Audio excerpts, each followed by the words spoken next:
qui n'ont pas véritablement, d'accord, de décision à recevoir d'un autre pouvoir. Ces trois pouvoirs décident bien évidemment de faire ce qu'ils veulent selon le respect des textes et des règles et lois. Donc, il a fait une remarque sur la cérémonie d'investiture où M. Alassane Dramane Ouattara était en présence de Mme Chantal Camara, présidente du Conseil constitutionnel, pour vous situer un petit peu dans les faits. Alors, la remarque que M. Assemon Josias fait, il constate que des propos dithyrambiques et assez élogieux de la part de la présidente du Conseil constitutionnel portent à confusion. Parce que le rôle du Conseil constitutionnel, bien évidemment, c'est d'expliquer le déroulé des faits.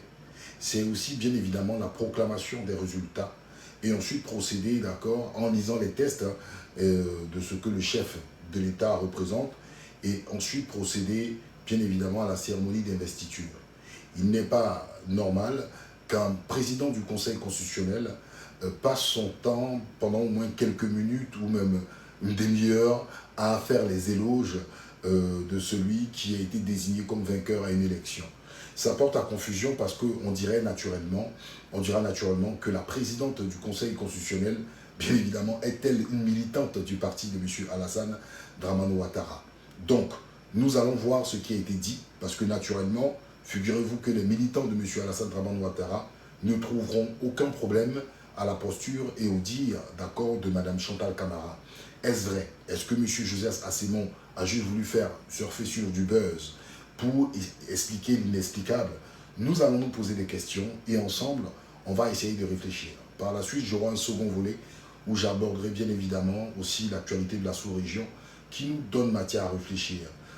Certains officiels étant à Abidjan ont même eu à tenir des propos concernant la situation géopolitique de la sous-région. Nous rentrons dans une dimension incalculable, une dimension qui nous pousse à la réflexion, mais pour ne pas me perdre, je reviens sur la première vidéo. Nous écoutons Mme Chantal Camara. Son Excellence, Monsieur le Président Alassane Ouattara, artisan du développement de la Côte d'Ivoire. Ok, artisan du développement de la... Est-ce que M. Alassane Ouattara serait l'artisan principal? C'est la question. Les artisans du développement ne se fait pas par une seule personne. Je suis désolé. Nous ne sommes pas dans une monarchie, dans un royaume, dans un empire. D'accord? Il faut le savoir. Les artisans du développement sont légion en Côte d'Ivoire. Ce sont ceux qu'on appelle les petites mains. C'est aussi la catégorie des intellectuels, des entrepreneurs, d'accord, des professions dites libérales. Eux-mêmes aussi, d'accord, la justice, parce que sans justice, on ne peut pas avoir des développements. Alors, cristalliser et symboliser le peuple, oui, cristalliser et symboliser Alassane Ouattara comme l'artisan, d'accord, du peuple de Côte d'Ivoire, pour moi c'est une grosse bêtise. Et effectivement, il y a confusion. On aurait dit que c'est une militante du parti d'Alassane Dramane Ouattara qui s'exprime. Donc, chaque prise de parole, nous allons essayer de détecter chaque argument posé par Madame la Présidente du Conseil constitutionnel. Merci pour la stature et la multidimension que vous donnerez encore à la Côte d'Ivoire. C'est la présidente du Conseil constitutionnel qui s'exprime. Ce n'est pas une militante du parti de M. D'accord? C'est la présidente du Conseil constitutionnel. C'est assez élogieux pour un discours que l'on tient lors d'une investiture. On aurait entendu, on aurait dit que, naturellement, c'est, je sais pas, Mme Kandia Camara ou Mme Kabaniale. Mais là, il s'agit de la présidente du Conseil constitutionnel. Est-ce que vous vous rendez compte de ce que l'on entend? C'est quand même fort. Dans cet élan constant qui vous caractérise, vous, les symboles vivants de l'ambition collective du peuple ivoirien. C'est fort, c'est fort. Il est le symbole vivant de l'ambition collective. Symbole vivant, c'est fort. Le Conseil constitutionnel vous salue avec déférence, Monsieur le Président de la République. Vous incarnez le sens élevé du devoir.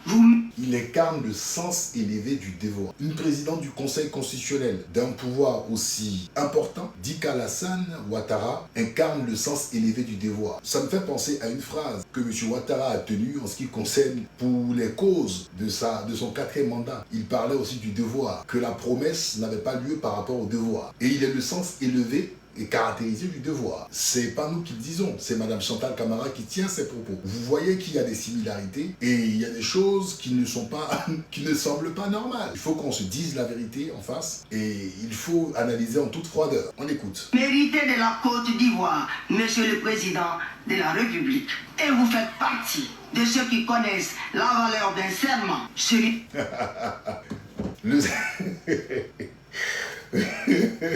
Alors, c'est pas un meeting politique. C'est pas un meeting politique, c'est la réalité. On écoute. Avec déférence, Écoutez. Monsieur le Président de la République, vous incarnez le sens élevé du devoir. Vous méritez de la Côte d'Ivoire, Monsieur le Président de la République.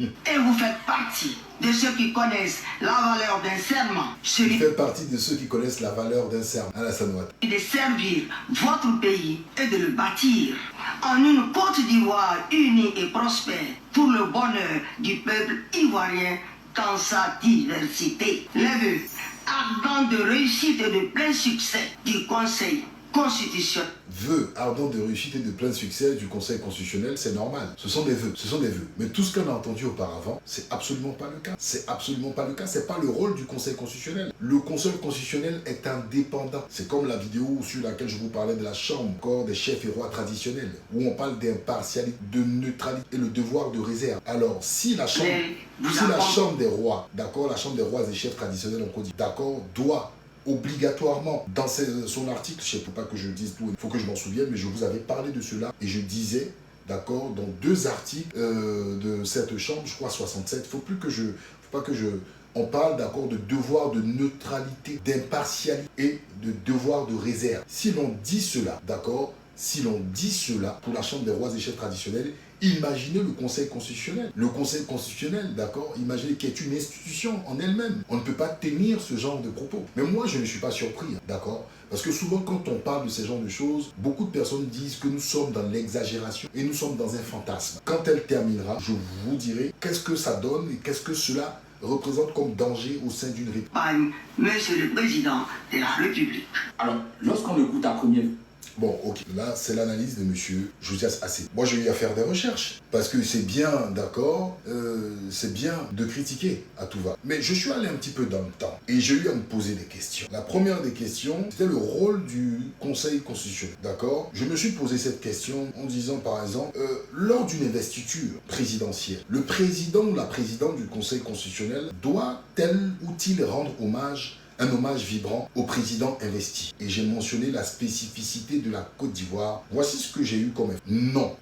Lors d'une investiture présidentielle, le ou la présidente du Conseil constitutionnel ne doit pas rendre un hommage vibrant au président investi. Lors d'une investiture présidentielle, le président du Conseil constitutionnel n'a aucune obligation juridique ni protocolaire de rendre un hommage vibrant au président. Voici ce que prévoit normalement le rôle du Conseil constitutionnel. 1. Le président du Conseil constitutionnel confirme officiellement les résultats, proclame l'élection du président, valide la légalité de la procédure et veille au respect de la Constitution. Dans son allocution, lors de la cérémonie, il rappelle le cadre constitutionnel, parle de l'importance des institutions et parfois des enjeux nationaux. En aucun cas, la Constitution ne lui impose de louer ou de féliciter de manière personnelle le président entre deux. Le ton du discours varie selon les pays. Certains présidents de conseil constitutionnel adoptent un ton protocolaire, neutre ou plutôt technique, juridique. D'autres peuvent ajouter quelques formules de courtoisie si l'on veut. Ce n'est que de la tradition protocolaire, mais ce n'est pas une obligation. Pas d'obligation de loge ou de vibrant hommage. Un discours trop laudateur pourrait même être perçu comme brisant la neutralité de l'institution. Je répète, je vais le dire dans un autre sens pour que vous puissiez bien comprendre. Un discours où l'on vante les mérites de celui qu'on veut investir peut être perçu comme un élément qui brise la neutralité de l'institution. Ça veut dire que si vous êtes président ou présidente du Conseil constitutionnel, si vous commencez à faire les louanges de celui qui doit être investi, les populations auront des doutes sur la neutralité de votre institution qui est le Conseil constitutionnel. Donc, je me suis demandé, sur le cas de la Côte d'Ivoire, est-ce qu'on pouvait avoir des cas lors d'une investiture en Côte d'Ivoire. Le président du Conseil constitutionnel n'a aussi aucune obligation de rendre un hommage vibrant au président élu. Qu'est-ce que la Constitution ivoirienne prévoit dans ça? La Constitution ivoirienne de 2016, révisée en 2020, et la loi organique sur le Conseil constitutionnel définissent clairement le rôle du président du Conseil constitutionnel. Contrôler la régularité de l'élection présidentielle, examiner les recours éventuels, proclamer les résultats définitifs, présider la cérémonie de prestation de serment et faire prêter serment au président élu. Aucun texte, je dis bien, aucun texte ne demande au président du Conseil constitutionnel de faire un discours d'éloge ou d'hommage. Ce qu'il fait réellement lors de la cérémonie. Lors de l'investiture en Côte d'Ivoire, le président du Conseil constitutionnel Lis la décision de proclamation. 1er. Rappelle la conformité de l'élection aux lois. 2. Invite le président élu à prêter serment. 3. Constate la prise de fonction après la prestation de serment.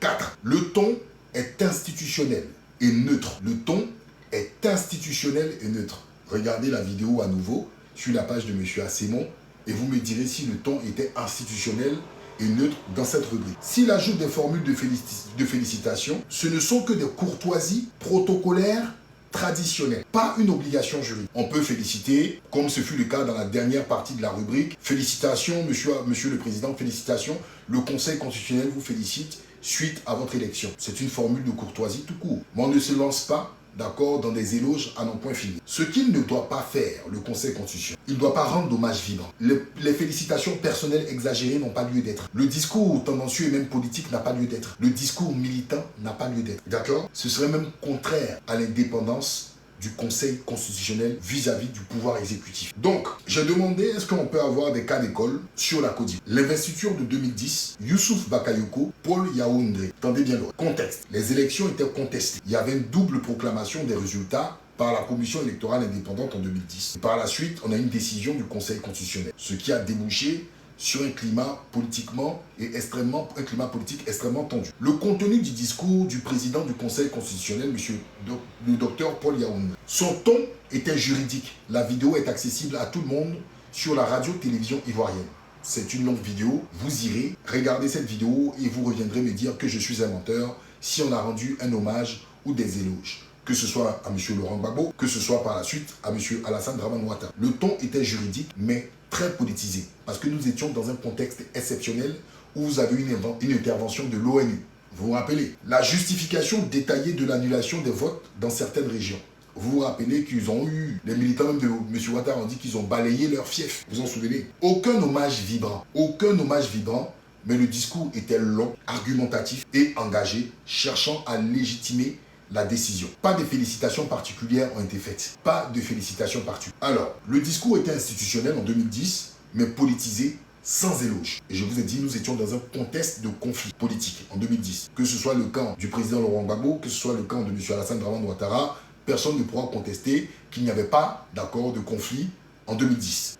L'investiture de 2015, c'était par le professeur Francis Vangar-Vaudier. Élection calme, victoire sans contestation majeure, conditions normalisées. Le contenu du discours, le ton de M. Francis Vaudier était neutre, protocolaire et solennel. Je répète, en 2015, quand M. Francis Vangar-Vaudier, d'accord, a fait l'investiture de M. Ouattara, le ton était neutre, protocolaire et solennel. Il a aussi rappelé le rôle du Conseil constitutionnel. La vidéo est accessible sur le site de la RTI, Radio-Télévision Ivoirienne, vous pourrez aller regarder les élections de 2015, investiture. Il a mis en avant l'importance de la stabilité institutionnelle. Il a mis en avant l'importance de la stabilité institutionnelle. Il a eu quelques félicitations formelles. Non, ne rentre pas, ne rentre pas. Un instant. Voilà, je m'excuse. Alors, on va continuer. Donc, comme je l'ai dit, les félicitations, le Conseil constitutionnel vous félicite suite à votre élection. D'accord? Quelques félicitations formelles, mais aucune glorification personnelle. Le discours est resté dans sa neutralité judiciaire. Une courte formule de félicitations, mais aucun hommage personnel, encore moins vibrant, de M. Francis Vaudier à M. Alassane Dramane Ouattara en 2020. M. Mamadou Koné. Élection marquée par les débats sur la candidature pour un 3e mandat. Participation partielle de l'opposition. C'était en 2000. Le contenu du discours de M. Mamadou Koné était très institutionnel. Il a eu à faire un rappel strict de la conformité juridique de la candidature et du scrutin. Parce qu'on parlait de 3e mandat de monsieur. Son ton était technique, il était presque froid. Il n'a pas fait d'hommage, ni de félicitations excessives. Il a eu juste à rappeler quelques formules protocolaires, mais zéro emphase personnelle. En gros, le président du Conseil constitutionnel en 2020, M. Mamadou Koné, d'accord, est resté strictement dans son rôle. Il a validé, proclamé, il a fait prêter serment, rien de plus. Donc, quand vous voyez le déroulé de ce que l'on constate, la posture de Mme Chantal Camara est une posture qui pousse à réfléchir. Et c'est une posture qui pousse à réfléchir pas seulement la Côte d'Ivoire, mais nos pays africains. Des gens sont nommés à des postes de responsabilité ou à responsabilité. Ces personnes sont censées incarner l'indépendance et la force de ces institutions. Mais nous avons l'impression que par moments, ils s'oublient. Sont-ils ou sont-elles des personnes au service d'un pouvoir exécutif fort? Quel est le rôle d'un conseil constitutionnel qui a pour devoir devoir de réceptionner des candidatures, qui n'a pas forcément la même appréciation qu'un parti politique au pouvoir. Certaines personnes me diront naturellement, à partir du moment que le président ou la présidente d'un conseil constitutionnel est désigné par le chef de l'État, le pouvoir exécutif, le conseil constitutionnel a pour devoir de rendre un hommage vibrant à la personne qui les a désignés. C'est absolument faux. Mais je ne suis pas rêveur, mesdames et messieurs. Je ne suis pas rêveur. Je suis très loin d'être un rêveur. Je ne dirai pas que je suis un utopiste. Je ne crois pas au monde par. La perfection n'existe nulle part. Mais les mécanismes peuvent exister. Et c'est ce dont nous reprochons à ces pays. Pays noirs, pays d'Afrique de l'Ouest. Nous avons des pouvoirs forts. Des gens désignés par des réseaux. Désignés parfois par des puissances étrangères. Qui sont adoubés par ces puissances étrangères. Et ils se sentent forts. Ils se sentent forts parce qu'ils ont la justice. Ils ont l'armée. Ils ont la police. Voir un président de conseil constitutionnel en 2025, selon le calendrier grégorien, s'exprimer de la sorte, cela fait froid dans le dos. Après, ne soyez pas surpris que des Ivoiriens, des Ivoiriennes et même des Africains commencent à procéder à des théories, ah oui, à toute forme d'hypothèse. Est-ce que moi, militant du PDCI RDA, si Mme Chantal Camara n'aurait pas des accointances avec le pouvoir RHDP, mon candidat, M. Tidiane Tia, serait certainement candidat à ces élections présidentielles. Moi, militant du PPACI, si le Conseil constitutionnel était véritablement indépendant, est-ce que mon candidat, M. Laurent Gbagbo, n'aurait pas participer à ces élections? Le manque d'indépendance de nos pouvoirs, de nos différentes institutions, comporte des aspects chrysogènes, des aspects véritablement chrysogènes.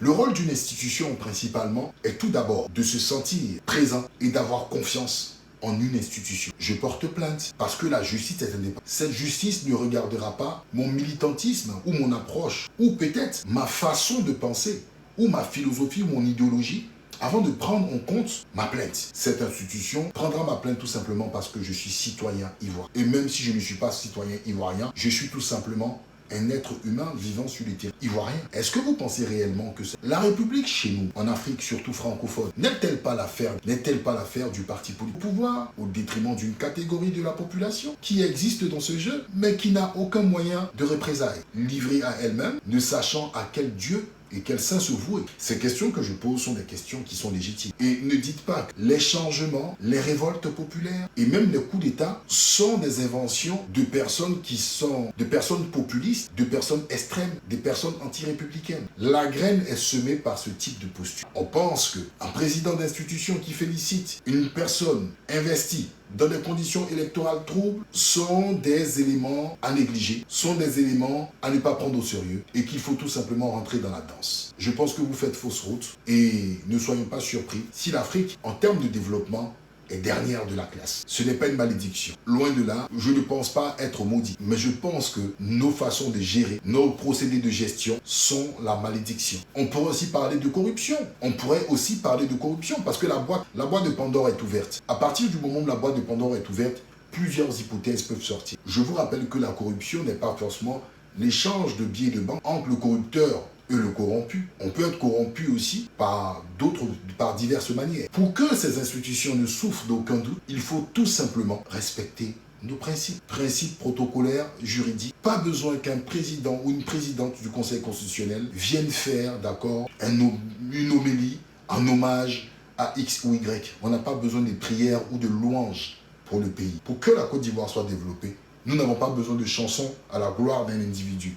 Nous avons besoin d'institutions indépendantes, fortes et qui reflètent, d'accord, l'assentiment de l'ensemble par sa neutralité. Et hélas, nous souffrons d'une commission électorale indépendante suspectée par une catégorie de la population d'être complice du parti. Nous souffrons bien évidemment d'une justice et de décisions judiciaires, d'accord, dont on a des doutes qu'il n'y a seulement que l'opposition et des partis qui ont des idées qui se rapprochent de l'opposition, qui sont aujourd'hui pourchassés et enfermés. Nous avons malheureusement aussi, par cette sortie de Mme Chantal Camara, eu des doutes par rapport à ces louanges à l'adresse de M. Alassane Dramane. Est-ce que M. Alassane Dramane Ouattara est le Dieu fait chair sur le territoire de Côte d'Ivoire? C'est des questions qui sont légitimes à se poser. Je ne le pense absolument pas.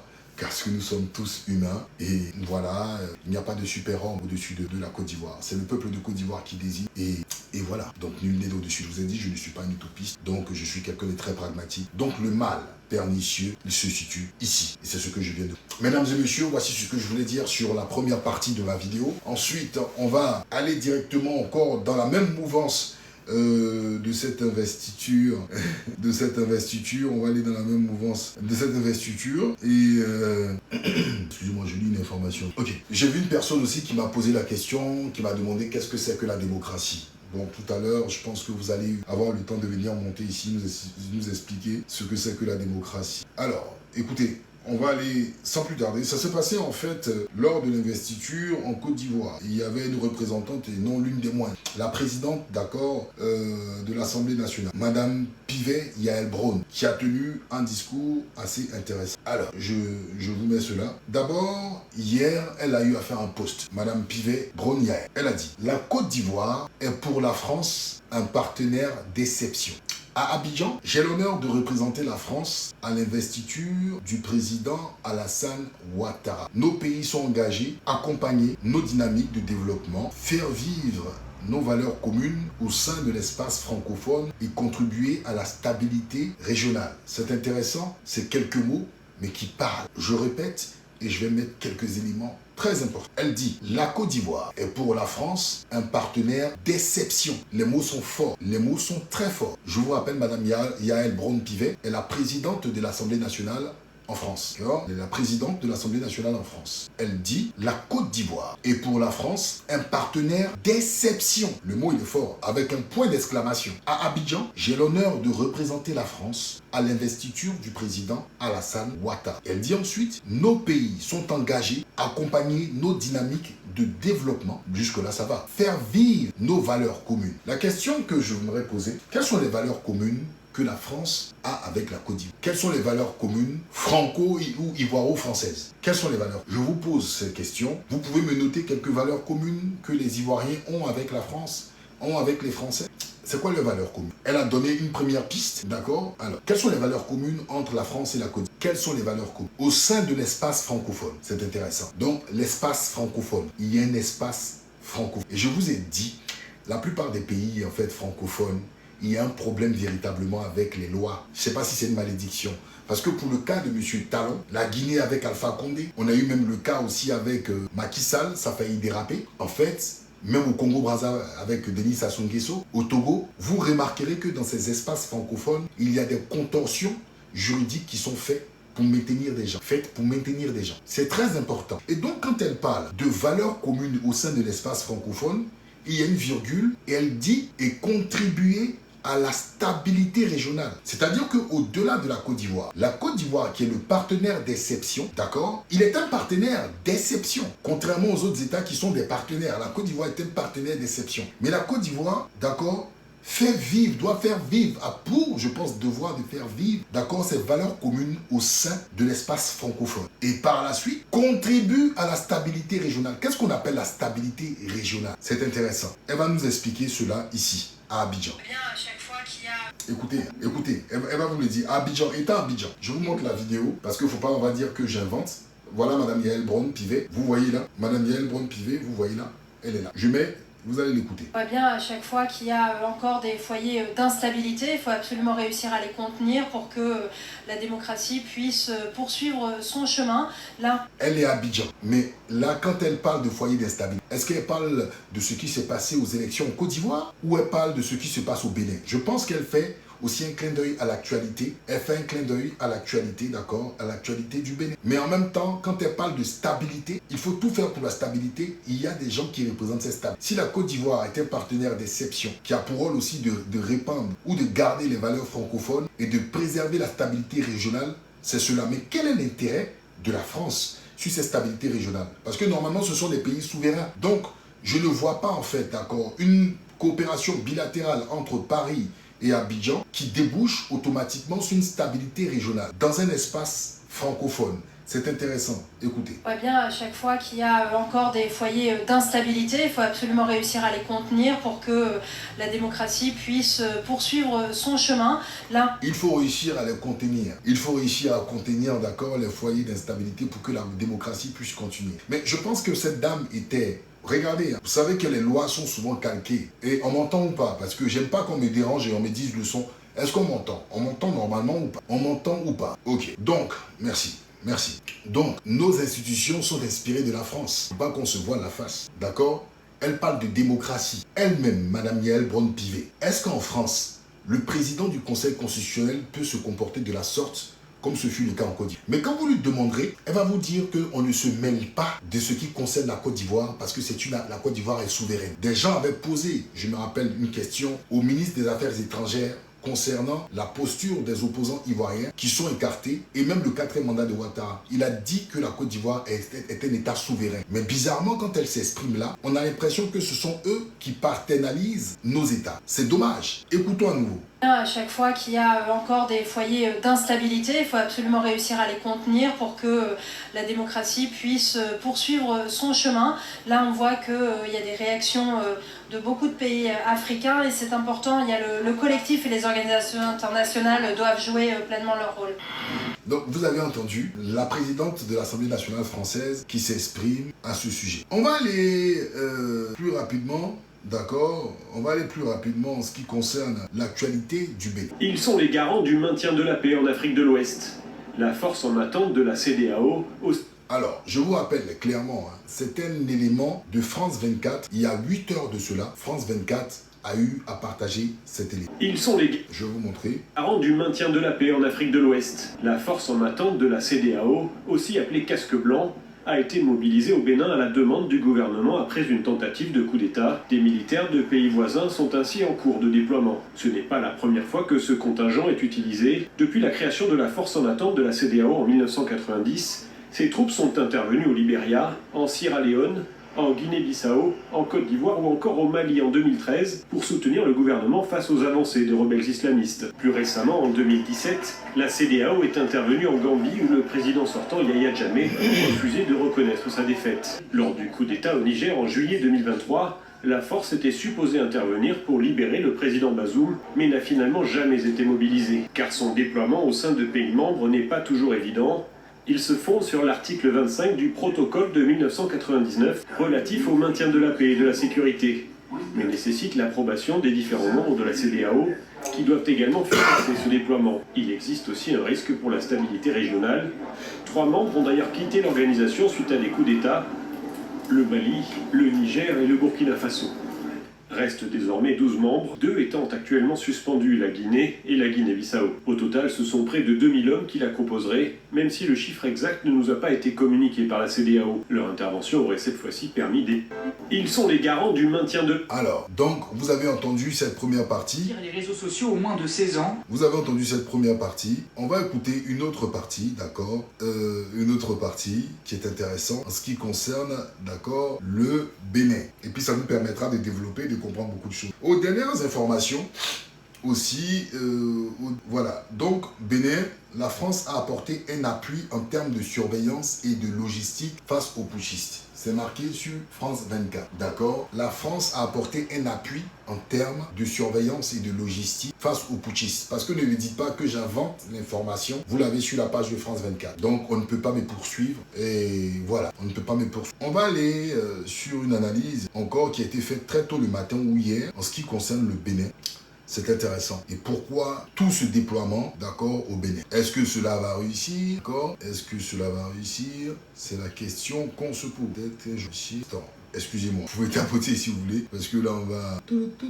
Je vais vous dire clairement ce qu'il en est. Ce que moi, je pense personnellement. Ce qui se profile à l'autre. On va écouter aussi, d'accord, Nathalie, parce que beaucoup de choses ont été dites. Je vais revenir sur un point de l'actualité. Alors, je ne vais pas vous faire galérer, je vais revenir sur... Ils sont les... Donc, dans un premier temps, ce qu'on peut dire, mesdames et messieurs, vous avez entendu de par vous-même, aujourd'hui, il y a une force en attente qui arrive au Bénin. Donc, sur le protocole de 1999 qui ne spécifie pas les choses, moi, j'ai quand même des questions à me poser. J'ai des questions à me poser et ces questions, en fait, normalement, selon le droit international, la Charte des Nations Unies, une intervention militaire régionale comme la CEDEAO devrait normalement être entérinée par une résolution du Conseil de sécurité de l'ONU, surtout si elle relève du chapitre 7 qui est le maintien de la paix. Bien que les textes de la CEDEAO autorisent une intervention pour restaurer la démocratie, la question de sa légalité sans mandat de l'ONU est controversée, certains pays soutenant l'action régionale tandis que d'autres et certains juristes soulignent que seule l'ONU peut légalement autoriser une force coercitive. On a vu le cas de la Côte d'Ivoire qui est un cas d'école. Le cas de la Côte d'Ivoire, on a vu qu'en Côte d'Ivoire,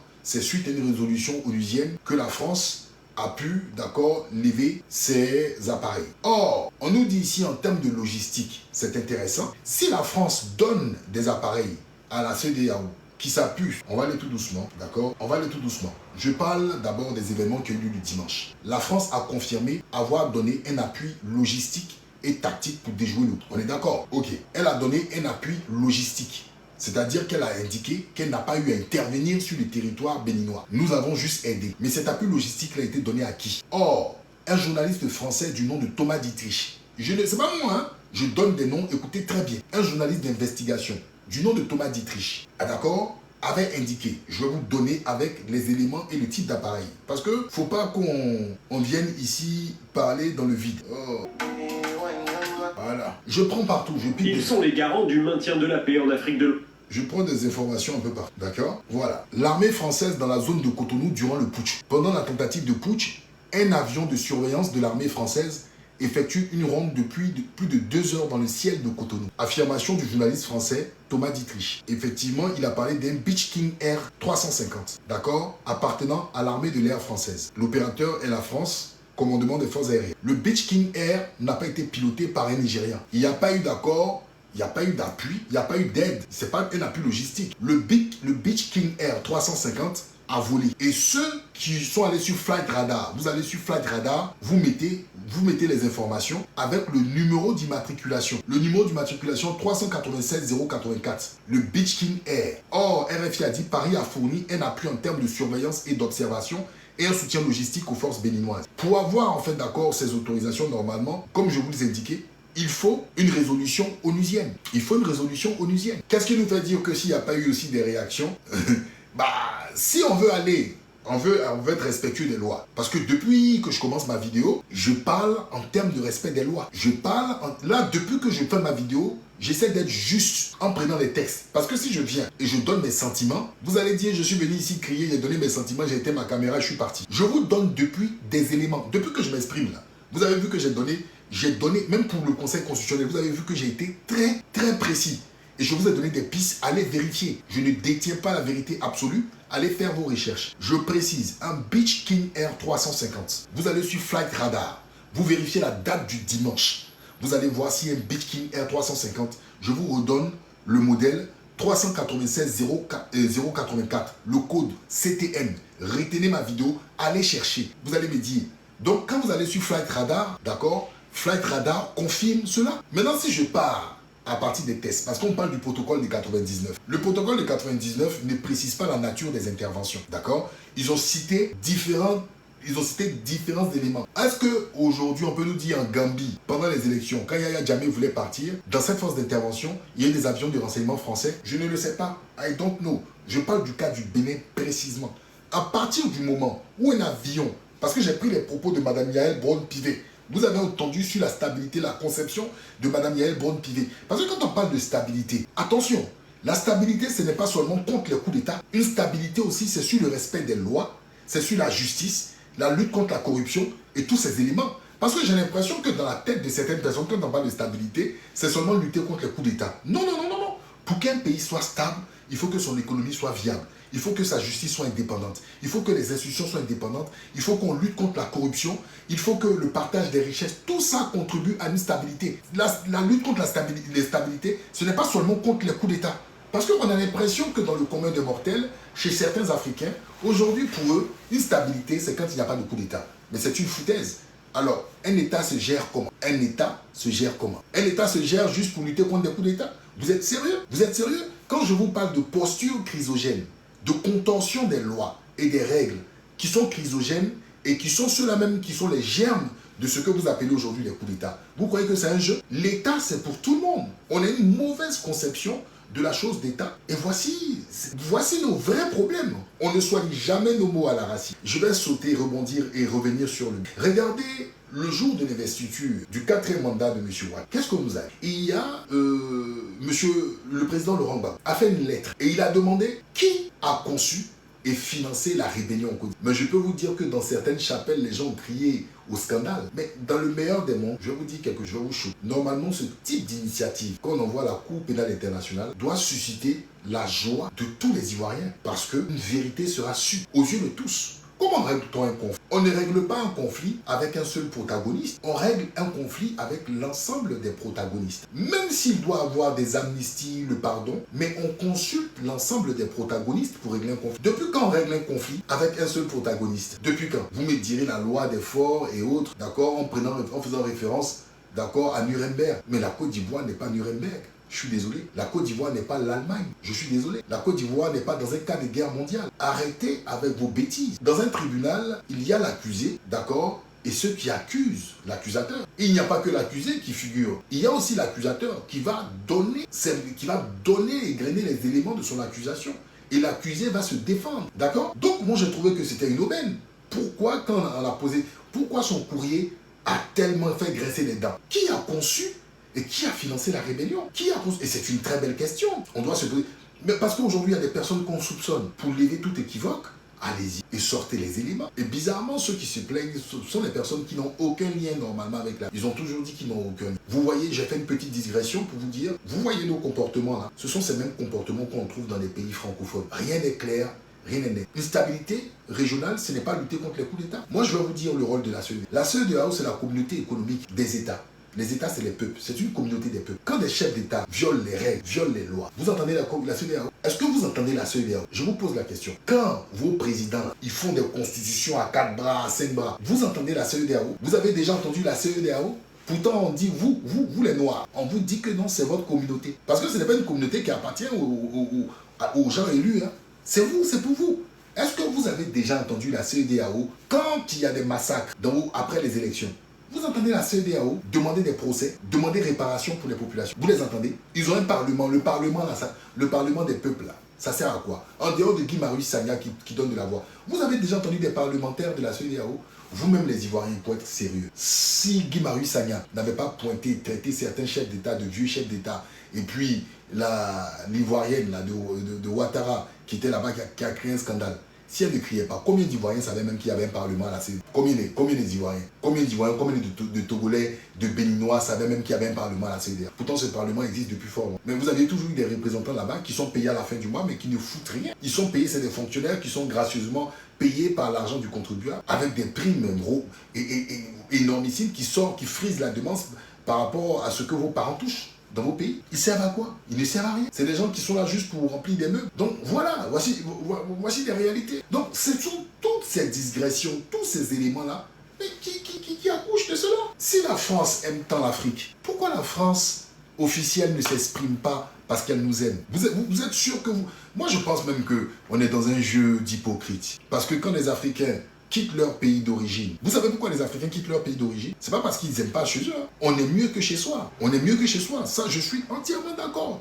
Mais bon, de toutes les façons, aussi les pays aussi puissants qu'ils soient, on aura toujours une diaspora. Il y a des Qataris, ils ont tout l'or et l'argent du monde. Mais c'est pas tous les Qataris qui vivent au Qatar. Il y en a qui vivent dans d'autres pays. Où est-ce que je dis? C'est humain. Mais je vais dire une diaspora qui part chercher le bonheur, une diaspora de l'Eldorado. Il faut se poser des questions. Vous vous plaignez qu'on vous emmerde dans votre pays, mais quand il y a des injustices chez nous, on ne vous entend pas. Vous êtes peu bavard. Vous êtes peu bavard. Donc, c'est quelle coopération vous faites? 2 poids, 2 mesures. C'est quel genre de coopération qui est assez particulière entre vous et nous? Je comprends pas. Ce que vous ne voulez pas qu'on fasse chez vous, là, ne faites pas ça chez les autres. Le monde est tellement simple. Mais si vous le faites, c'est parce que vous avez un intérêt. Vous avez un intérêt que ce genre de pratique-là, que cette CEDEAO de la façon qu'on voit là, ça vous arrange qu'elle fonctionne ainsi. Sinon, normalement,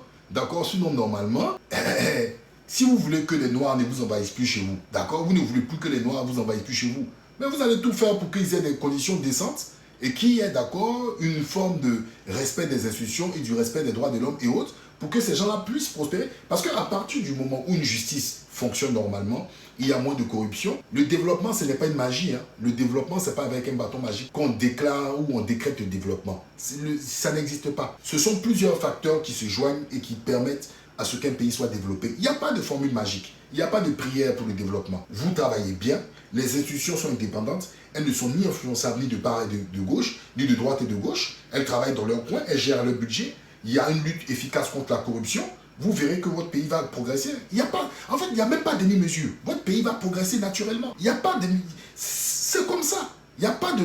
Ne pensez pas que s'il y a un homme qui va venir sauver vos économies, c'est faux. C'est pour ça que je dis que l'Afrique n'est pas maudite. L'Afrique, d'accord, Elle se tue par elle-même parce qu'on désigne des institutions et on désigne des gens qui sont là. C'est tout. Il n'y a pas de formule magique. Arrêtez de dire oui, l'Afrique, ça n'existe pas. Et la perfection aussi n'existe pas. Même chez les Asiatiques et les Blancs, il y a des corrompus. Mais les systèmes, les bases sont là. Les bases sont là. Ils ne peuvent pas atteindre la perfection, mais ils ont déjà le rudiment. Nous, on n'a rien. Donc, à mes amis béninois, à mes amis africains, je vous pousse à réfléchir véritablement sur ce point. C'est très important. Il ne suffit pas de constater le coup d'État. Il faut regarder les causes du coup d'État. Il faut regarder la posture de la CEDEAO. Il faut regarder la posture française et la posture de notre sous-région. Et vous aurez matière à réfléchir. Vous allez comprendre. On va continuer sur un énième point aussi qui m'intéresse.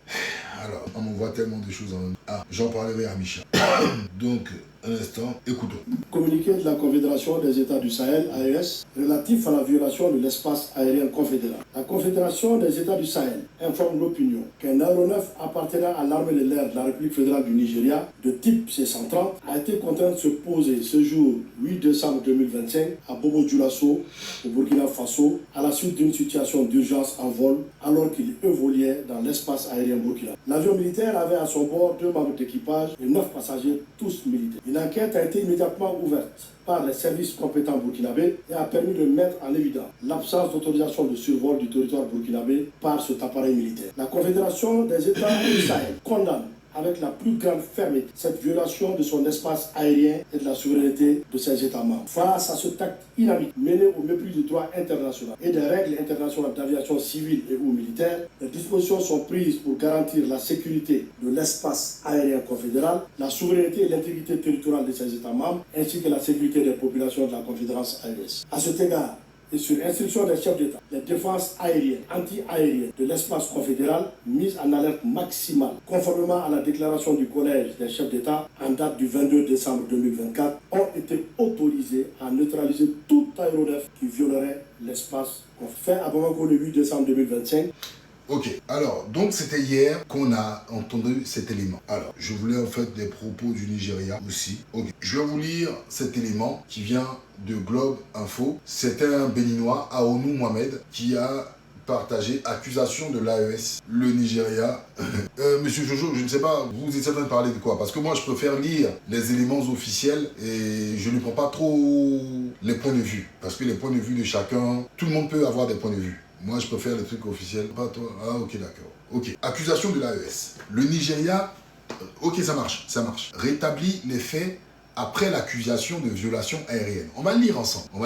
Les accusations de violation de l'espace aérien lancées lundi par les pays de l'Alliance des États du Sahel, AES, contre le Nigeria, ont suscité une vive attention. Mais les précisions apportées mardi, écoutez bien, par l'armée de l'air nigériane révèlent une situation bien différente de celle présentée initialement par les autorités sahéliennes. Tendons bien l'oreille pour eux. Lundi, les États membres de l'AES, Mali, militaires nigérians, avaient pénétré illégalement leur espace aérien. L'annonce relayée dans les journaux télévisés nationaux avait immédiatement alimenté les spéculations sur un nouvel épisode de tension entre Abuja et les régimes militaires Sahel. Moins de 24 heures plus tard, la version fournie par l'armée de l'air nigériane, un communiqué publié mardi matin. Écoutez bien, le C-130 mis en cause n'était pas engagé dans une mission opérationnelle dans la région, mais effectuait un simple convoyage vers le Portugal lorsqu'un problème technique a été détecté en vol. L'équipage a alors appliqué les règles internationales en se déroutant vers l'aéroport le plus proche à Bobo-Dioulasso pour un atterrissage de précaution. Le commodore Eimen Ejodame, porte-parole de la Nigeria Air Force, Nigeria Air Force, a précisé que l'équipage se portait bien et avait été accueilli sans incident par les autorités locales. Il a également indiqué que les dispositions sont en cours pour permettre à l'avion de reprendre sa mission une fois les vérifications achevées. La Nigeria Air Force a salué la coopération burkinabé et rappelé son attachement au strict respect des procédures de sécurité. La présentation de l'incident par les pays de l'AES contraste ainsi avec les éléments techniques fournis par Abuja. Mais c'est un schéma déjà observé lors d'incidents précédents. Des communications rapides, souvent relayées avec la consolidation des faits, génèrent une forte amplification sur les réseaux sociaux, portée notamment par des relais militants particulièrement actifs, ce qui produit un bruit médiatique important sans toujours correspondre à la réalité des événements, contribuant ainsi à la désinformation. Par LSI Africa, d'accord, et il s'appelle Aounou Mohamed. Aounou, je crois que c'est béninois. Ok, la première des choses qu'il faut comprendre, on nous dit que le responsable de l'armée de l'air du Nigeria indique que c'est suite à un précédent technique qu'ils se sont précipités pour atterrir à Bobo Dioulasso. C'est-à-dire que quand ils survolaient lequel des territoires? Le Nigeria, le Bénin, le Togo, la Côte d'Ivoire ou le Burkina? C'est une question qu'il faut se poser. L'avion venait d'où? Et l'avion partait où? On ne nous précise pas. On sait que c'est un avion de type C-130 qui est censé quitter le Nigeria pour aller au Portugal. L'avion quittait d'où? Dites-nous si l'avion quittait de la Côte d'Ivoire. Et on va comprendre votre plan de vol. Ça, c'est un flou. L'avion quittait d'où? L'avion ne peut pas quitter du Nigeria pour se retrouver en plein Bobo Dioulasso. Il y a un problème. Il y a un problème. Bobo Dioulasso, c'est dans le sud du Burkina. Ce n'est pas dans le nord. Non, l'avion quittait d'où? On sait que l'avion, c'est pour la flotte nigériane. C'est pour l'armée nigériane. Personne ne discute. Mais quel était le point de départ de cet avion? Puisque on sait que le point d'arrivée de cet avion, c'est le Portugal, n'est-ce pas? Moi, j'essaie d'être intelligent. Le point d'arrivée est le Portugal. Ok. On ne discute pas. Vous allez au Portugal, il n'y a pas de souci. Faites ce que vous voulez de votre avion. Mais votre plan de vol, vous êtes quitté où pour aller au Portugal? Comme vous aviez un incident technique, vous étiez dans l'obligation d'atterrir à Bobo Dioulasso. Mais vous venez d'où? Si vous venez d'où, on va comprendre votre incident technique. Il y a un truc qui nous... Voilà. Si vous venez de la Côte d'Ivoire, non. La tour de contrôle n'est pas censée savoir d'où ils viennent. La tour de contrôle a le plan de vol. La tour de contrôle connaît les avions qui passent sur le territoire. La tour de contrôle, son rôle, c'est de savoir quel vol passe là. Mais les autorités burkinabées n'ont pas eu une information d'un vol de l'armée nigériane. Donc l'avion fait quoi là? C'est la question. Je répète, je dis, la tour de contrôle, son rôle est de signaler ce qui passe sur son territoire, Mais normalement, pour le cas de l'avion du Nigeria, vu que... Bon, Oscar Sierra, dis-nous quel est le rôle de la tour de contrôle. Il faut écrire, parce que j'aime bien participer avec les gens. Ok, je vais lire ici, le temps qu'il écrive, lui. Ok. La tour de contrôle, le plan de vol d'origine et la destination. Donc, ça veut dire que les gens de l'AES savaient que l'avion... Non, laissez-le. Les gens de l'AES savaient que l'avion allait au Portugal. C'est ça? Ils savaient que l'avion allait au Portugal. Et ils connaissent bien évidemment aussi le point de départ. C'est ça? Ils ont le plan de vol. C'est ça? Ok. Si je ne vous informe pas de votre plan de vol, comment vous le connaissez? Si je ne vous informe pas de votre plan de vol, comment vous le connaissez? Je dis que si je ne vous informe pas de votre plan de vol, parce que normalement, les différents tours de contrôle sont informés du plan de vol d'un vol commercial. Qu'un vol commercial, un avion, d'accord, d'un vol commercial, et le plan de vol, c'est impossible. Ce que vous dites, c'est grave, hein? Parce que c'est suite à un incident technique. L'armée nigériane dit, c'est suite à un incident technique, on était obligé d'atterrir à Bobo Dioulasso. Oh là. Non mais, ça je le sais. Si l'avion coupe son transpondeur, ça ne veut pas qu'on sache. Mais il y a un monsieur ici qui nous dit, d'accord, le monsieur nous dit, il nous dit ici que l'armée burkinabé savait, l'armée burkinabé était, c'est-à-dire même pas l'armée burkinabé, l'État burkinabé était au courant du passage de ce vol. Bon, comme c'est du français, je vais remettre... C'est compliqué, hein. C'est compliqué avec les Noirs. Surtout quand ils sont forcément politisés, c'est des gars qui ne veulent rien comprendre. On va écouter les propos, à nouveau du monsieur, et puis on va voir si ils étaient informés, d'accord, du plan de vol. Le Noir, c'est quelque chose. Alors, on y va. Chef d'État de la République du Mali, président de la Confédération des États du Sahel. Merci bien, monsieur le ministre. Bonsoir, madame. À vous. Merci beaucoup. Communiqué de la Confédération des États du Sahel, AES, relatif à la violation de l'espace aérien confédéral. Relatif à la violation de l'espace, d'accord, confédéral. C'est fini. Faites l'effort un petit peu d'être... Comme à partir du moment où on vous parle d'une violation, c'est qu'on n'est pas informé. On n'a pas besoin forcément... Moi, vous savez, c'est le vrai problème qu'on a sur les réseaux. Tout le monde a sa sensibilité, d'accord? Tout le monde a sa sensibilité. Mais quand on veut essayer d'être un peu...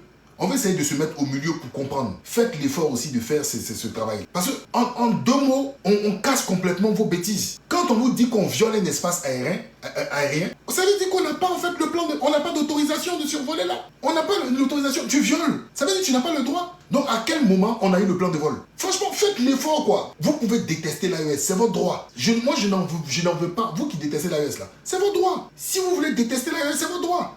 Mais faites l'effort un petit peu, d'accord, d'être un petit peu juste quoi. Comme un territoire qu'on viole, on a le plan de vol à l'avance.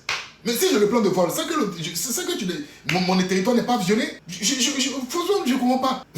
je n'arrive pas à vous comprendre. Même le Nigeria même n'a pas dit qu'on a donné le plan de vol, on a informé les autorités. Ils disent qu'on a eu un incident technique qui nous a obligés à descendre à Bobo Dioulasso. Même les autorités nigérianes. Vous voulez tellement être les avocats du Nigeria, même l'État nigérien ne prend pas vos arguments. Il dit c'est suite à une panne, un incident technique, on était précipité à atterrir à Bobo Dioulasso. Mais vous trouvez d'autres choses pour dire non, ils ont communiqué le plan de vol. Mais quand même, en fait, vous voyez, c'est ce que je disais tout à l'heure sur le noir. Le problème là, c'est pour ça. En fait, on n'est pas maudit. Hein. Je ne sais pas quelle drogue on nous a donné sur 4 générations. Et puis on ne comprend pas. Le mec, il est buté dans sa tête. Parce qu'il n'aime pas l'AES. Il est buté dans sa tête. Et ça, c'est un cas d'école. Hein. Même dans la politique, on leur dit, une présidente de conseil constitutionnel n'a pas fait les éloges d'un président. Ils disent non, vous êtes jaloux. Elle le fait parce que c'est Ouattara qui l'a nommé. Il ne faut même pas un effort, un minimum de dire qu'il y a des choses où on doit prendre l'effort de réfléchir et de ne pas forcément prendre un parti. Lui te dit, ils ont violé mon territoire. Toi, tu dis non, on lui a donné le plan de vol. Qu'est-ce qu'il y a de cohérent? Qu'est-ce qu'il y a de cohérent? Vous allez accuser les Blancs. Mais vous faites le travail même des Blancs, même sans qu'ils vous le demandent. Vous faites le travail des Blancs sans qu'on vous demande. Faites l'effort de... Souvent là, faites l'effort, même si vous détestez l'AES, c'est votre droit. Mais faites l'effort de réfléchir un petit peu. Parce que derrière là, il y a des choses qui se passent qu'on ne maîtrise. C'est grave. Regardez, un instant. Vous allez voir. Yara demande son aide pour... Oh, pardon. Un instant, s'il vous plaît. Je vais vous faire écouter un truc. S'il vous plaît. Vous ne pouvez pas combattre un incendie avec de l'essence. Et pour nous, l'incendie terrorisme tire son essence du soutien que la France lui apporte. Nous avons pu dénoncer les accords de coopération en matière de défense. C'est un grand pas, un pas qui était là depuis plus de 50 ans. Alors, je vais mettre des éléments. Monsieur Vignon, ce n'est pas mon problème. Le Bénin est un pays souverain. Le Bénin peut faire ce qu'il veut. Il ne rejoint pas l'AES. Non, le Bénin fait ce qu'il veut. D'accord? Le Bénin fait ce qu'il veut. On n'est pas béninois. Chacun a ses problèmes. Mais ce que je veux dire à tout un chacun, il faut faire attention. Parce que la bêtise partisane risque de nous courir à notre perte. Parce que l'enjeu qui est là, c'est un enjeu que vous et moi, on ne réalise pas. Il y a des enjeux plus sérieux derrière. Je vais juste mettre... Je suis en train de chercher un élément. Niger. The West African country has now faced its 5th coup since... Un instant, s'il vous plaît. Le lobby. Ça et cours supprime. Sans quelques sourires. Un instant, je vais trouver un élément. Et puis, on va écouter quelque chose. Un instant. Je vais juste trouver un petit... Voilà. Écoutons. J'espère qu'on aura un narratif d'une personne.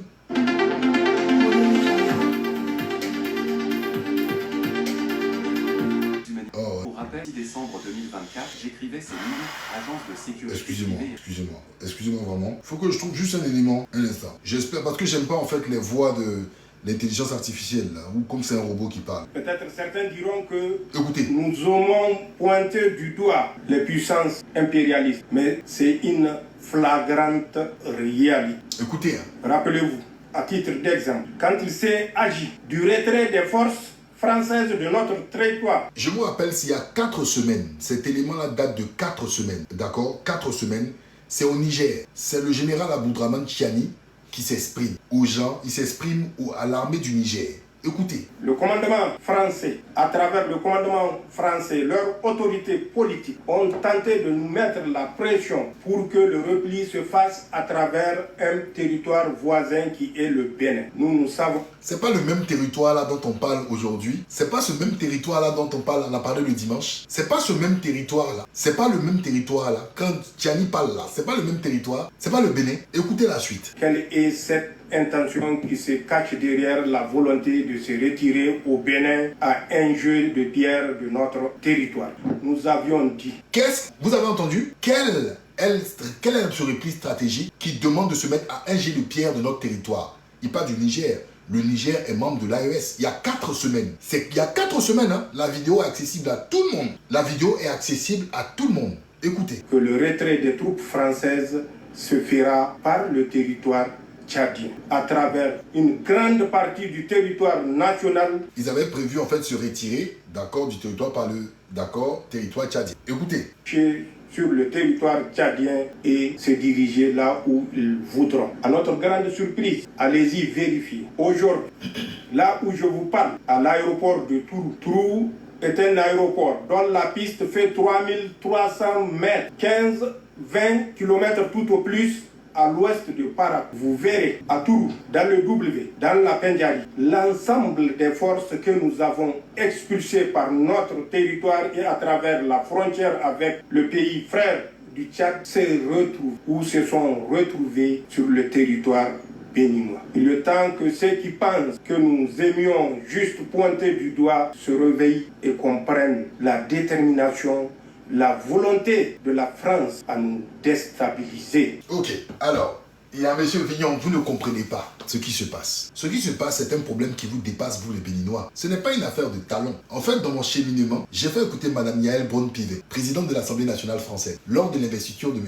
Ouattara, qui parlait d'accord de ce que la Côte d'Ivoire était un partenaire exceptionnel. Elle a évoqué la stabilité régionale. Ensuite, j'ai fait écouter le communiqué, bien évidemment, du porte-parole de l'AES, en ce qui concerne la situation qui s'est passée avec le type C-130 de l'armée nigériane actuellement stationné à Bobo-Dioulasso. J'ai apporté des éléments aussi concernant l'attaque du dimanche au Bénin, où il y a une confirmation de l'État français dans la participation en contribuant à un appui tactique et logistique. J'ai évoqué des thèses de l'ONU, j'ai évoqué le protocole de 1999, j'ai évoqué aussi cette présence de la CEDEAO avec cette force à partir d'un élément de France 24. Est-ce que vous comprenez? Ensuite, quand nous avons évoqué le survol de cet avion, j'ai donné la définition d'une tour de contrôle. Et par la suite, je viens d'apporter un élément datant de 4 semaines avant l'attaque. Où veux-je en venir? Où vais-je en venir? Très cher, monsieur Vignon, vous êtes dans quelque chose qui vous dépasse. Actuellement, c'est un conflit larvé entre l'AES et des pays clés de la CEDEAO, en l'occurrence la Côte d'Ivoire, le Nigeria, je répète, pèse bien mes mots, la Côte d'Ivoire, le Nigeria est l'une des bases dans la zone francophone qui est le Bénin. C'est ce don auquel nous assistons actuellement. Parce qu'il y a des éléments où je me pose des questions qui sont clairs dans ma tête. Quand j'écoute par exemple ce soir encore le journal ORTM du Mali. D'équipements militaires du même genre qui a traversé la capitale, c'est un autre cortège d'équipements militaires du même genre qui a traversé une bonne partie de la capitale malienne hier soir. Il s'agit d'équipements modernes adaptés pour les missions du génie militaire. On en sait plus avec Mohamed Namakita. L'armée malienne continue de renforcer ses capacités opérationnelles, portée par la vision des autorités de la transition déterminée à bâtir un instrument de souveraineté moderne et capable de faire face aux menaces multiformes de la nébuleuse terroriste et de ses alliés. En novembre dernier, un cortège impressionnant d'engins lourds avait déjà traversé Bamako, suscitant l'admiration d'une population venue contente. Ça se passe ce soir à Bamako, un cortège impressionnant encore d'armement qui est arrivé. Je vais vous dire quelque chose. Lors de l'investiture de M. Ouattara, il y a un représentant de Donald Trump qui est venu. Il n'est pas venu pour les beaux yeux de Ouattara. Il y a de cela 2 mois, j'étais surpris que même les renseignements américains donnaient des informations au Mali. On avait l'impression que les États-Unis faisaient les yeux doux à l'AES. Ça a commencé par le Niger, ensuite le Mali. Ils sont allés même vers le Burkina. Mais ces 3 pays n'ont pas été réceptifs. Et comment je l'ai su? Je l'ai su quand on nous disait que Bamako devait être assiégé. Je regardais les éléments dans les 2 camps. Je voyais qu'il y avait une sorte de désinformation. Et même les États-Unis avaient contribué aussi. Les États-Unis avaient contribué en demandant à leurs citoyens, d'accord, de faire attention et qu'ils allaient être rapatriés. Je me suis dit, mais c'est quoi ce 2 poids 2 mesures? Les États-Unis rentrent dans une posture de conciliation. Et puis, on a vu un renforcement, d'accord, de Washington vis-à-vis de M. Ouattara. La rencontre déjà avec M. Boulos, qui est un beau-frère, M. Boulos, qui est un Libanais d'origine du Nigeria, qui a rencontré, je crois, Patrick Hachi. Je suis allé au-delà de cela et j'ai vu qu'il y a effectivement des cartes qui sont rebattues sur, d'accord, les différents territoires. Regardez dernièrement l'accord entre le Rwanda et le Congo et les États-Unis. Les États-Unis ont eu la part du gâteau. Le Rwanda a eu sa part du gâteau. La RDC, en fin de compte, c'est mitigé. Mais on a l'impression que dans la zone ouest africaine, il y a une forme de blanc-seing qui a été donnée par Washington à Paris. Il y a une forme de blanc-seing qui a été donnée à Washington, d'accord, de Washington à Paris. Donc Paris redynamise. Paris joue sur des partenaires qui sont le Nigeria, la Côte d'Ivoire, Nigeria, Côte d'Ivoire et puis le Bénin. Le Bénin, d'accord, stratégiquement, est un pays qui est bien situé. Pourquoi? Parce que le Bénin fait frontière en même temps avec le Burkina Faso et aussi le Niger. Le Bénin aussi fait frontière avec le Nigeria. Donc en termes tactiques et stratégiques, c'est une aubaine. Est-ce que vous comprenez? C'est une aubaine. Nous assistons, je me pose une question. Je me pose une question réelle. Je vais trouver ces propos-là d'Ibrahim. Je vais trouver ces propos d'Ibrahim Traoré qui me disait... Attends, un instant. Écoutez. On est là ce matin pour vous féliciter. Ça, il faut le dire du fond du cœur. On est là pour vous féliciter. Pour tout le travail que vous avez pu abattre dans cette région. Je dirais dans ce groupement parce qu'il s'agit de là et aussi de la région du sud-ouest. Félicitations pour tout le travail. Félicitations pour cette bonne symbiose. Grâce à vous, presque 100% de ce territoire est conquis. Vous êtes en phase de consolidation. En tout cas, félicitations pour tout le travail abattu. Nous avons pu suivre avec vous les opérations dernièrement, avec beaucoup d'amertume aussi, lorsque vous voyez les terroristes franchir le fleuve, se retrouver à moins de 50 mètres de vous et que vous n'avez pas la capacité d'engager parce que vous n'avez pas l'autorisation. Ça fait partie de votre discipline de formation. Mais retenez que ceux qui ont pu échapper à votre furie, qui se sont réfugiés de l'autre côté de la frontière, se prépareront certainement, puisque c'est une base arrière. Ils vont se préparer et essayer de revenir. Alors, je souhaite que vous fassiez corps avec les BDP que vous avez installés un peu partout, avec toutes les unités en position avancée, que vous puissiez continuer à intensifier les patrouilles, de sorte que lorsqu'il doit revenir, il n'y a qu'une seule chose qui l'attend, c'est la mort. Nous sommes à cette étape actuellement. C'est sans pitié, c'est sans répit. On ne continuera pas de mourir inutilement. Vous êtes allés vers eux, vous les avez délogés, vous avez récupéré vos terres. Il n'y a pas de raison qu'ils reviennent encore. Nous ferons tout pour vous mettre à niveau aussi, pour que vous puissiez les stopper. C'est ainsi. Donc, redoublez de vigilance, prenez courage encore, continuez à fortifier avec les VDP qui sont sur le terrain, avec les unités en position avancée. S'il faut ériger les murs, on le fera. S'il faut creuser, on le fera. Félicitations pour tout le travail, beaucoup de courage. Vous allez commencer un nouveau cycle d'entraînement, la guerre de haute intensité. C'est à vous, chefs, officiers militaires, prenez ça en compte. Commencez à vous préparer pour la guerre de haute intensité. J'espère que je me fais comprendre. Ce n'est pas uniquement du terrorisme, ouvrez l'œil, c'est beaucoup plus que ça. C'est une guerre de décolonisation. Et vous avez dû entendre ces derniers jours certains généraux ailleurs qui ont fait comprendre que s'il faille qu'ils viennent avec leurs armées nous recoloniser, il faut qu'ils viennent. Eh bien, préparez-vous à la guerre de haute intensité. Soit ils viendront eux-mêmes, soit ils passeront par leurs valets locaux qui sont ici pour essayer de troubler notre quiétude. Donc quiconque, je dis bien quiconque, que ce soit le terrorisme ou toute autre armée qui doit venir troubler notre quiétude, nous devons nous préparer à les accueillir sur de long terme et intensement. Voilà pourquoi je vous dis, préparez-vous à la guerre de haute intensité. Et nous allons suivre ces entraînements-là. C'est une vidéo qui date de plus d'1 an. Et je vous invite à lire les derniers propos du chef d'état-major français concernant l'Afrique et vous allez voir si je suis en train d'inventer des films. Vous allez voir, vous collez tous les morceaux et vous regardez les événements et vous allez voir. Et je l'avais dit à l'époque, quand le conflit en Ukraine avait commencé, que ce conflit allait se déporter sur notre sol. Des gens se sont moqués de moi. Ils m'ont pris pour un théoricien du complot. Vous avez vu que des drones ukrainiens dans le nord du Mali ont apparu. Vous vous en souvenez, dans l'affaire de Tinzaouatine. Donc, les faits sont sous nos yeux. Nous sommes dans un conflit qui dépasse. Vous croyez que vous êtes dans une affaire de talons contre l'opposition et autres? Ça n'a rien à voir, les amis. Même l'investiture de Ouattara. Mais Ouattara vous a dit... Attendez, je vais mettre le discours de M. Ouattara. Il vous a même donné des signes dedans. Attendez. attendez. Alassane Ouattara, discours, candidature. Vous allez entendre. En fait, tout est sous nos yeux. Écoutez. Après mûre réflexion et en toute conscience, je vous annonce aujourd'hui que j'ai décidé d'être candidat à l'élection présidentielle du 25 octobre 2025.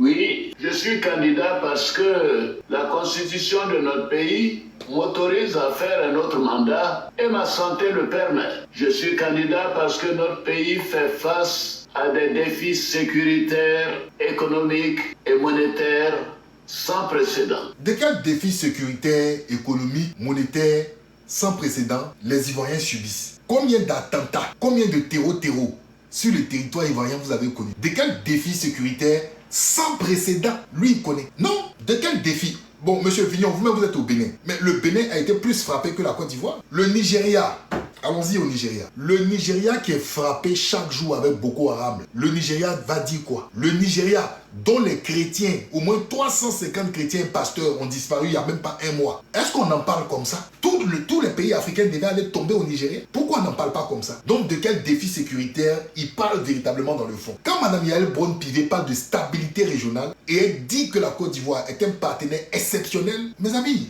je sais pas quoi dire de mieux. Maintenant, nos solutions, c'est quoi nos solutions? C'est ce qu'on vous disait. La stabilité avant toute chose passe par la bonne gestion de l'État. Et non, d'accord, l'arrestation des opposants, les contorsions, d'accord, les contorsions des lois et des règles du fonctionnement de l'État. Comment pouvons-nous accepter que des hommes politiques qui doivent partir disent qu'ils sont obligés de rester pour appliquer, ils sont obligés de rester pour mettre en place, pour garantir une sécurité? Quelle sécurité vont garantir? L'État est une continuité. Si vous n'êtes plus là, celui qui est censé vous remplacer va continuer le travail. Donc il n'y a pas de logique. Il n'y a rien qui vous oblige. Et vous contournez des lois, vous faites des constitutions, vous arrêtez vos opposants et autres, de telle sorte qu'il y a un système qui se pérennise. Pourquoi? Est-ce que c'est le cas, par exemple, en Europe, que vous aimez tant? C'est le cas en Asie? Non! Alors, je m'adresse à M.